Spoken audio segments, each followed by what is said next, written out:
Hai semuanya, podcast ini gue hosting di First Story. Apa itu First Story? Jadi, First Story itu adalah platform baru palu gada buat lo semua yang baru memulai podcast atau yang sudah mempunyai podcast. Lo bisa mengupload episode terjadwal, mendistribusikan podcast lo di seluruh platform podcast favorit, dan share podcast lo tanpa ribet menggunakan fitur F-Link yang menampilkan semua link platform serta link sosial media podcast lo. Selain itu, customer service-nya luar biasa support banget karena berisikan podcaster-podcaster berpengalaman. Selain fitur-fiturnya yang super lengkap dan mudah untuk digunakan, dengan First Story Ads, lo bisa mengakses monetisasi yang mudah dan bisa langsung dicairin tanpa ribet, tanpa biaya tambahan, 1000% gratis, tis. Kapan lagi bisa ngasilin cuan dari karya podcast lo? Tunggu apa lagi? Gunakan First Story sekarang. Yo guys, balik lagi bersama gue Randy Dan gue Vincent, di Konspirasi Ngopi. seruput lo kopinya. Pada prinsip awal dan esensinya, Neuralink ini diperuntukkan bagi para ahli neurologis, dokter, dan para ahli medis untuk membantu mengobati berbagai penyakit yang ditimbulkan atau berhubungan dengan masalah syaraf atau neural otak.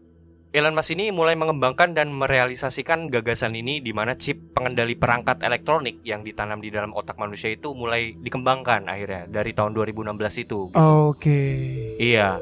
Nah, terus sampai hari ini berbagai eksperimen atau percobaan dilakukan untuk pengembangan teknologi penanaman chip di otak ini.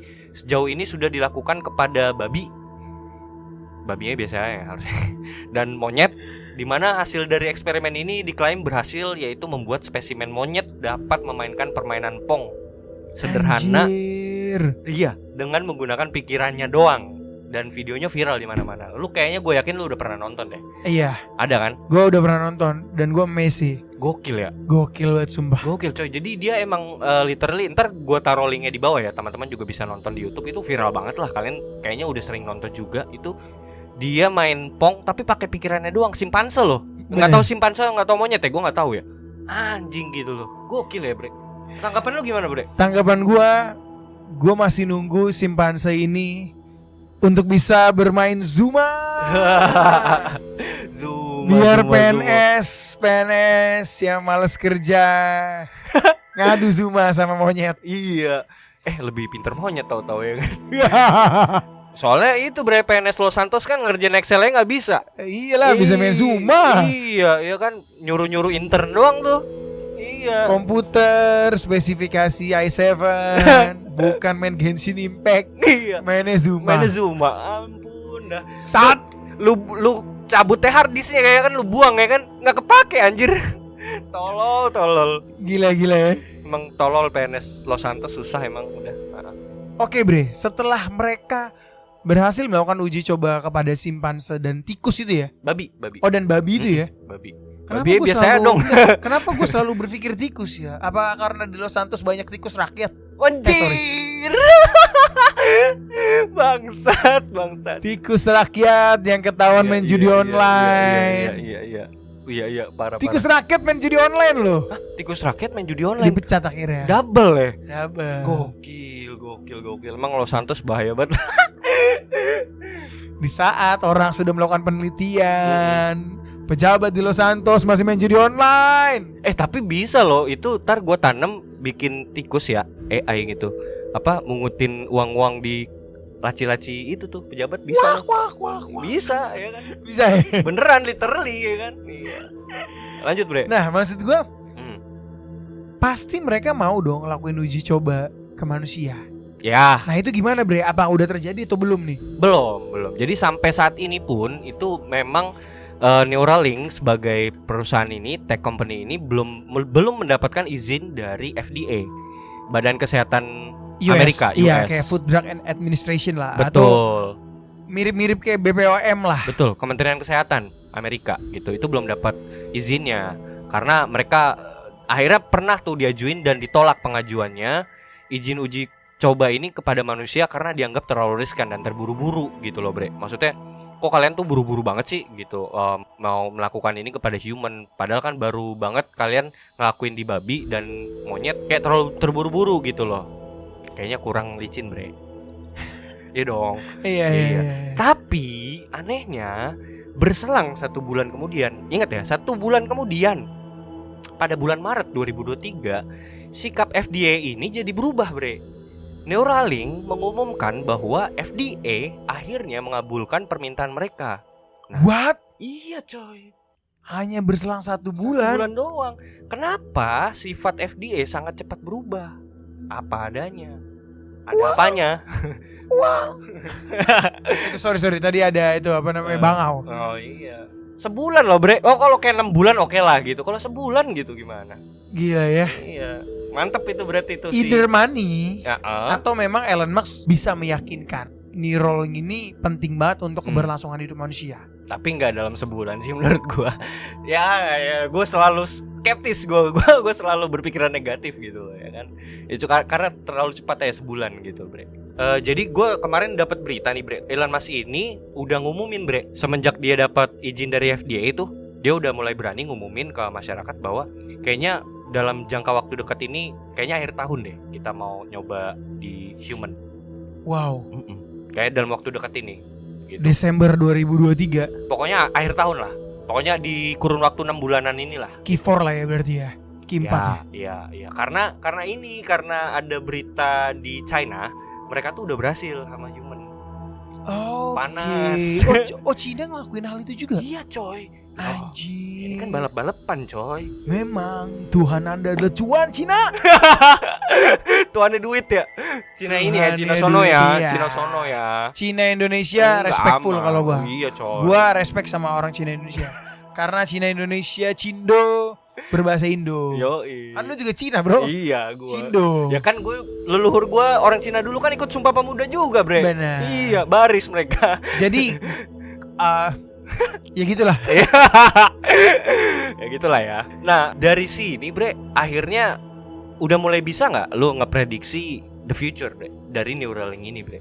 Apa dampaknya nanti di masa depan ke human? Terus kemungkinan apa yang terjadi dari sisi positif, baik negatifnya apa?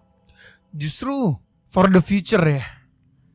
Menurut gua penuh dengan possibilities, penuh dengan uncertainties. Gue bener-bener kalau saat ini kalau ditanya, bukan hanya dalam waktu yang lama ya kayak 10 tahun, tapi 3 tahun ke depannya gue gak tahu ntar akan kayak gimana, bro. Oh iya bener sih, gue I feel you karena maksud gue semua serba cepat, changesnya tuh bener-bener deket banget. Tapi terlepas dari apa yang kita bingungkan, bre, yang akan terjadi, karena kita juga gak bakal bisa tahu ya apa yang akan terjadi gitu. Tapi kalau dari yang udah lu lihat dari pattern di masa lalu dan yang udah terjadi, apa yang bisa lu prediksi, bre? Full of cyborg lagi. Jadi memang the future ini akan lu jadi cyborg karena lu mencampurkan antara teknologi dan daging. Ya. Besi dan daging, besi dan tanah liat. Terus everything connected with computer, bro. Ya. Jadi apa yang lo punya bisa keabsorb di mesin itu dan menjadi suatu coding. Ini teknologi dan biologis ya digabung jadi satu. Wow. Wah ini udah beyond sih anjing. Gokil. Nah jadi kalau menurut gua malah yang paling terdekatnya ya, worst case skenario-nya adalah virus, bre. Virus by data, virus. Wow. Diinjek di Neuralink lu. Wow. Bisa nggak?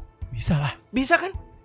Lah sekarang gini, biologis human kita aja bisa kena virus nih, flu, apa batuk gitu kan. Ya sekarang chip yang ditaruh di otak lu, ditaruh virus, bisa nggak? Bisa lah. Nyedot rekening paling nggak bisa. Wow. Iya nggak? Iya kan? Yang lebih parah lagi, ketika virus itu bisa entah gimana membuat neural di dalam pikiran lu, sel-sel di dalam otak lu itu menjadi kacau pikiran lo. Wow. Iya kan? Seakan-akan lo di masa depan bisa jadi ada penyakit cyber lo. Wah, anjir. Yang menyerang otak, ya kan? Wow. Bisa kan? Penyakitnya penyakit data. Kena virus, Trojan. Itu yang kita udah temukan di device yang sekarang. Trojan menurut gue nanti di Neuralink tuh bisa. Lah sekarang kita ngomongnya nggak usah elit global lah, hacker orang iseng anjing, ya nggak bisa nggak ditaruh Trojan ya kan? Lu pengen ambil SIM gitu kan? Itu kan menggunakan kemampuan motorik lu kan? Terus dimasukin virus lu, nabrak anjing. Wah, bisa kan? Iya, coy. Gila. Itu ngerinya bre. Karena gini bre, maksud gua apapun yang bersangkutan dengan teknologi itu kan berhubungan langsung dengan penciptanya. Yes. Creator dari teknologi tersebut. Apakah dia tidak memiliki kontrol atas teknologi tersebut? Bullshit bre kalau nggak ada. Pasti. Iya kan? Pastilah. Iya kan? Apalagi dengan kondisi saat ini IoT, Internet of Things, yang everything is connected dan sekarang basicnya semua itu open source. Iya. Jadi everyone can coding lah. Iya, gitu kan. betul, Dan betul, bisa betul. jadi ya itu Neuralink lu bisa dihack. Bisa dihack, iya kan? Wah itu sangat mengerikan sih bre. Maksudnya itu penyakit, ya virus, katakanlah virus itu penyakit data di masa depan. Mungkin skenario-nya kayak tiba-tiba lu lagi ngobrol, lagi nongkrong di warung kopi, tiba-tiba lu ngehang aja gerek gitu bre. Wah anjing. Iya kan? MK Ultra. Iya kan? Itu ngeri banget bre. MK Ultra. Maksud gue MK Ultra aja itu using LSD lah. Itu dimasukin ke tubuh. Ini using teknologi bisa loh. Atau Neuralink udah ditanam di mereka. Wow. Iya anjing itu gokil banget sih ini sangat menyeramkan ya. Ini kita ngomongin masa depan yang sangat-sangat menyeramkan ya, Bre. Ini literally loh, Bre. Ini gua ngomongnya shaking loh. Karena gini, Bre. Jadi waktu itu ada satu teknologi tech company yang datang ke ini dari luar ya, berkunjung ke ASBSD, Bre. Oke. Kayaknya gue pernah nunjukin artikel ini ke lu deh, gue lupa. Dia create some chip gitu. Nah chipnya itu ditanam, gue lupa, kayaknya bukan di otak deh, ditanam di ini, di tangan, pergelangan tangannya orang. Jadi orang yang datang itu jadi volunteer dan itu gratis, free, dengan apa ya, embel-embelnya waktu itu ya ini promo aja gitu, free. Ini nanti yang bakal ngegantiin apa namanya, sistem pembayaran di masa depan. Jadi orang-orang di Indo pun udah ditanemin kayak gitu. Itu ada di SBSD, ada bre. Memang sebenarnya kalau mau dilihat dari dua sisi, mungkin ya untuk orang-orang yang suka teknologi and they don't really believe in God. Ya. Neuralink ini suatu pencapaian, Terobosan. Betul. Yang benar-benar bisa menjadi solusi lah untuk umat manusia agar mereka bisa terus berkembang. Iya. Gitu. Ya yang sepaham dengan Elon Musk lah bisa gue bilang. Karena kan ya maksudnya Elon Musk sendiri kan agnostik, bre. Yes. Iya kan? He just believe in human capability. Yes. Into the maximum capacity gitu loh, bre. Kayak gitu. Dan saat ini yang percaya Elon Musk banyak banget coy. Dan ya maksudnya yang ngebilangin si Elon Musk itu jahat tuh kayak apaan sih lu aja yang berpikiran negatif sama Elon Musk, padahal mah disebutnya lo katro coy. Katro apaan sih lo, agama banget. Iya, padahal yang maksudnya itu kan udah clearly banget di dalam Alkitab ya, Bre. Maksudnya udah banyak banget yang tertulis, nubuatan-nubuatan yang akan terjadi kalau kalian tuh bener-bener into the Bible banget gitu loh. Maksudnya bener-bener delve in banget, tenggelam banget di dalam apapun itulah kitab-kitab lo gitu yang lo pelajari. Lu gue yakin banget di semua agama pasti ada esensi-esensi ini yang disampaikan tentang masa depan ini gitu loh, teknologi ini agree. Gitu. Dan apa ada ayat apa gitu yang spesifik, Bre, dari Bible yang bisa lo ambil mungkin, Bre? Oke. Kalau dari Bible sendiri ini terkait Neuralink ya. Iya. Terkait Neuralink ini ada di Daniel 2 ayat 43. Ada men. Anjir. Di Bible ini udah dinubuatkan bahkan dari zaman Daniel loh. Oh, before Jesus. Itu zaman Mesopotamia anjir. Yes. Iya. Di sini di Daniel 2 ayat 43 dia bilang, seperti Tuanku lihat besi bercampur dengan tanah liat, itu berarti mereka akan bercampur oleh perkawinan tetapi tidak akan merupakan suatu kesatuan. Wow. Seperti besi tidak dapat bercampur dengan tanah liat. What the fuck, man? That's literally bener-bener ngungkapin apa yang tadi kita ngomongin, Bre. Yes. Ngomongin tentang besi sama tanah liat. Manusia kan diciptakan dari tanah. Yes. Gila coy. Dan chip itu? Iya besi. Ya itu chip itu masih awal permulaan ya. Bisa jadi di masa depan badan lu juga ditaruh besi-besian, Bre. Untuk menggantikan fungsi darah. Iya kan? Karena kan ketika lo mau jadi eternal, kita udah pernah bahas, selama lo masih dibalutin oleh daging dan darah, betul, lo gak bisa jadi immortal. Betul. Dan itu yang mau diubah. Mereka mau menjadi immortal dengan cara meninggalkan vessel lo. Ya, setuju sih gue. Oke. Wah, ini sangat menarik sih, Bre. Dan hipotesis atau skenario yang akan terjadi di masa depan kan tadi kayak lu bilang itu yang paling dekat itu adalah lu jadi cyborg ya. Itu kan. Terus juga tadi kita ngomongin tentang virus ya. Nah, virus penyakit itu ya katakanlah kayak virus penyakit yang udah kita kenal sekarang. Nah, ini yang menyeramkan kalau misalnya virus itu bisa menyebabkan orang jadi kayak zombie anjing.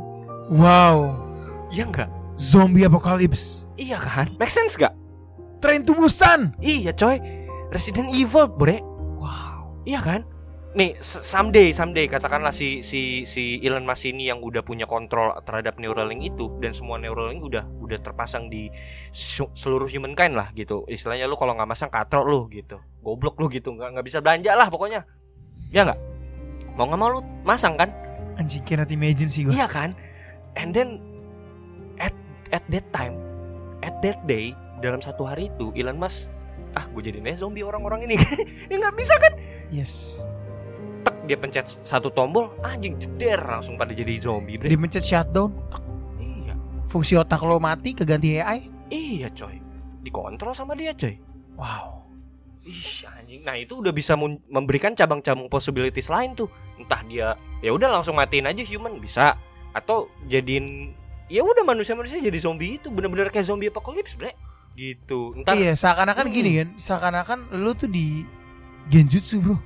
Ya, itu kemungkinan yang paling menyeramkan kan. Gue pernah nonton suatu interview ya. Elon Musk. Oke. Elon Musk ngomong gini, bagaimana kalau hidup kita saat ini hanyalah sebuah simulasi? Ya itu dia. Dia bilang.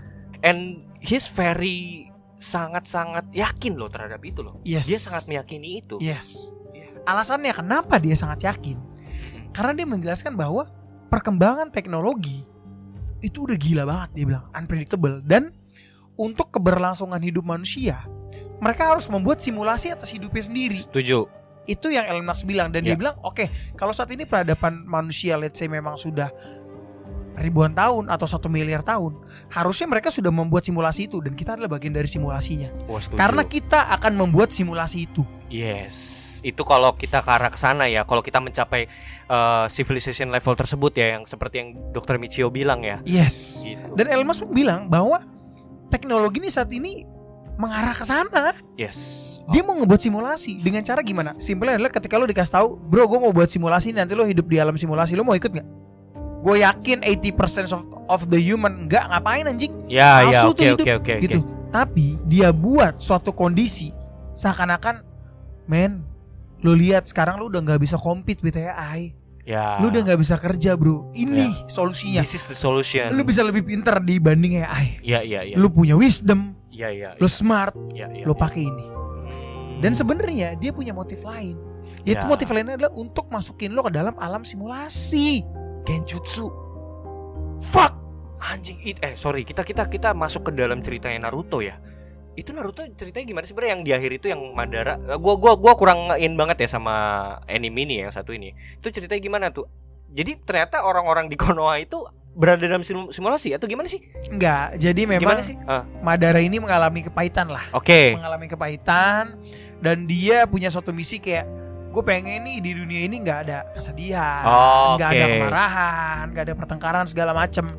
Nah, dia mengetahui lah ada satu jurus yang namanya Mugen Tsukuyomi, yang bisa membuat semua orang masuk ke dalam alam mimpi. Dan alam mimpi itu indah lah. Lo bisa ketemu orang-orang yang udah meninggal dan ternyata dia masih hidup.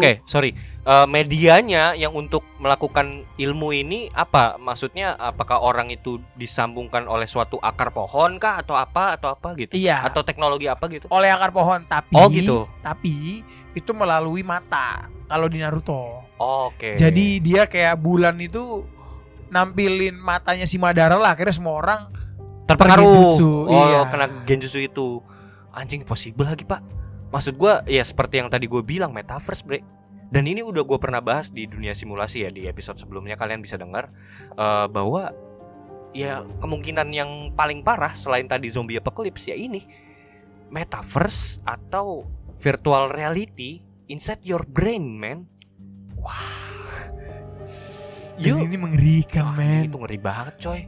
Iya kan? For those who believe in Jesus, for those who believe in any religion, ini mengerikan anjing. Ini mengerikan banget anjing. Dunia simulasi yang berada di dalam pikiran lo sendiri. Anjing, ngeri banget coy. Menurut gua kayaknya untuk menanggulangi semua skenario terburuk ini, menurut gua yang menjadi pinpoint gua adalah bahwa kekuasaan dan pengendalian AI ini tetap menjadi tanggung jawab manusia. Seperti yang tadi gue bilang, AI adalah alat yang dikembangkan oleh manusia dan diperlukan kebijakan, seperti gue tadi bilang, kebijakan, regulasi, dan etika yang tepat untuk memastikan penggunaannya. Gue bilang gitu kan. Terus menurut gue kalau manusia itu mau aman gitu dalam menghadapi ini, yang pertama mereka tuh harus yang dibenahi itu sistem dari kebijakan dari internet itu sendiri, menurut gue bre, supaya nggak mengarah ke sana gitu loh.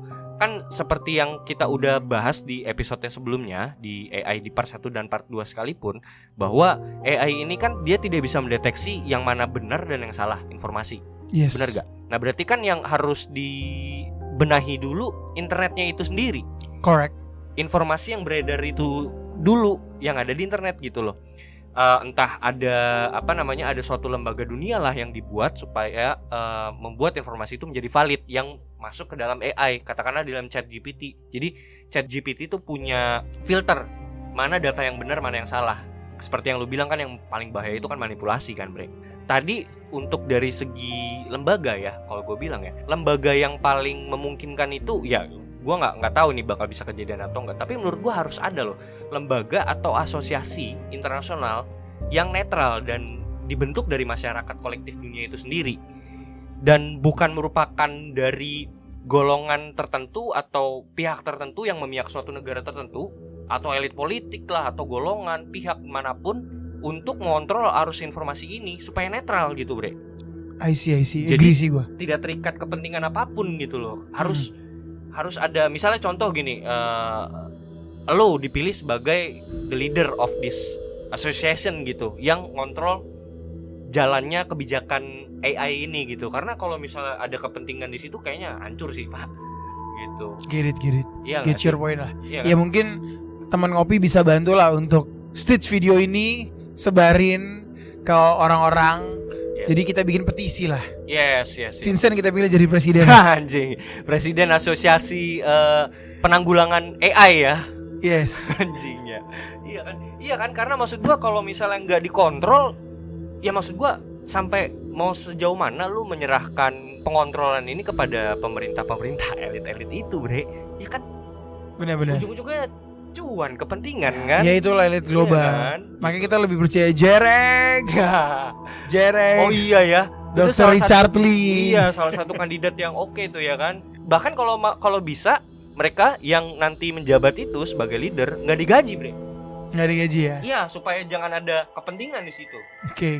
Iya, gitu. Jadi emang harus sih bre. Kalau menurut gue yang sejauh ini yang bisa kita lakukan dan yang bisa direalisasikan lah, yang secara nyata, secara real dalam waktu dekat ini, AI-nya dulu deh dikasih regulation gitu. Regulation ya. Supaya jelas gitu bre. Maksudnya supaya ntar nggak nganggur banget gitu bre. Iya nggak kan?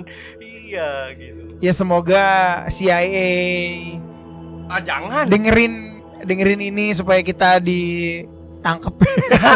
Jangan, kalau saya malah makin parah ntar kalau dia yang megang gitu. Menurut lu siapa bre yang capable bre? Menurut gua Deddy Corbuzier lah, atau Aldi Taher.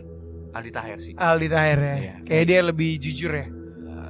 Lebih Ada anas, cuan, lebih anas tapi lah. ada cuannya juga. Ada sih. cuan ya nggak apa-apa, tapi dia anas aja sih. Gua ngeliat Seriously? dia tuh lebih anas lah, maksudnya. Lebih tulus. Nggak ada motif-motif yang gimana Ya. gitu. Lebih tulus ya. Selain cuan. Ya sama aja dong gitu. Ya tapi ya kita lihat ya perkembangan kedepannya bakal seperti apa. Dan gue minta kalian semua juga untuk tinggalin komentar kalian mengenai bagaimana prediksi kalian tentang AI ini, atau mungkin ada tanggapan lain mungkin bre. Kayaknya there's nothing that we can do lah. Nggak ada yang bisa kita lakukan lah. Because kita rakyat kecil. Kita cuman bisa planning aja. Ya, we just planning, and then what we can do sebenarnya gini loh. Ya yang tadi lo bilang, sebenarnya semua ini sudah dinubuatkan dan ada ayat berjaga-jagalah karena waktu sudah dekat. Jadi kayak sebenarnya hal yang harus banget kita lakukan, kita prepare diri aja, karena memang gue berapa kali nyampein di tongkrongan bahwa kayaknya kita ngalamin kiamat sih. Anjing. Iya tapi gue yakin kita ngalamin lagi. Anjing. Kiamat, Pak. Iya, menurut gue Tapi yang paling mungkin sebelum kiamat, Bre. penyiksaan itu ya. Iya, di dalam masa penyiksaan itu di mana semua orang udah nggak punya pekerjaan. Kita ngomong menengah ke bawah. Itu semua orang nggak punya pekerjaan. Lapar. Di mana orang lapar, rusuh. Wah, itu chaos sih, Pak. Kengerian yang akan terjadi. Tapi semoga tidak terjadi lah ya, Bre. Sorry, Maksudnya, sebelum penutup one Oke. question to you. Oke. In the Bible, Ya. jelas di situ di state bahwa di akhir zaman lo harus memilih. Yes, Lo ada di pihak mana? Lo nggak Yes. bisa jadi abu-abu benar. gitu loh. Dan kalau lo tetap berpegang teguh pada Tuhan, Yes. lo nggak bisa melakukan any kind of transaction. Iya. Lu menderita. Lo menderita. Hmm. Dan anjing, ini semua mau ke arah situ. Ya. Satu pertanyaan buat lo dan buat gue. Iya. Lo apakah siap untuk menanggung salib itu? Wow. Simpelnya adalah gini ya. Mungkin kalau lo single, Yes. lo akan bisa berpegang teguh. Anjing, iya lagi. Karena lu mikir kayak gue miskin, gue nggak bisa makan, fuck lah. Iya, fuck lah ya kan. Ya gue makan nasi garam oke lah gitu. Tapi kalau ketika udah lu punya anak, nyangkut anak bini lu, anjing sih itu dah gokil dan anjing. itu ada ayat bro di Bible dijelaskan bahwa iya. kalau istri dan anak lo atau orang tua lo Ya, lebih berharga daripada aku, Maka kamu tidak pantas. maka kamu tidak pantas. I see. Konspirasi ngopi. Seruput dulu kopinya.